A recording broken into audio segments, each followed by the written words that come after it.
320 bit వచ్చేసరికి Hyderabad of the 7 loaves గ్రంథం రచయిత ఎవరు?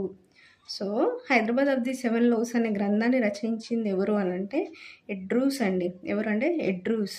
సో ఈ హైదరాబాద్ ఆఫ్ ది 7 లోవ్స్ గ్రంథ రచయిత ఎడ్రూస్ గురించి మనం ఎందుకు తెలుసుకోవాలి? అసలు ఈ గ్రంథం ఇంపార్టెన్స్ ఏంటి అని అంటే 321 బిట్లో పై గ్రంథంలో ఎడ్రూస్ ఏమని వర్ణించాడు ఇతడిని? ఎవరిని?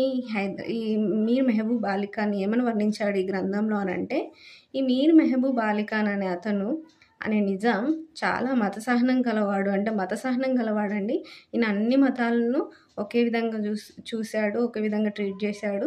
అంటే వాళ్ళు ఈవెన్ ముస్లిమ్స్ అయినప్పటికి కూడా నిజాంలు ఈయన ముస్లింలను ఒక విధంగా, హిందువులను ఒక విధంగా, మైనారిటీ వాళ్ళని ఒక విధంగా అలా చూడలేదండి. ఈయనకు మత సహనం చాలా ఎక్కువ.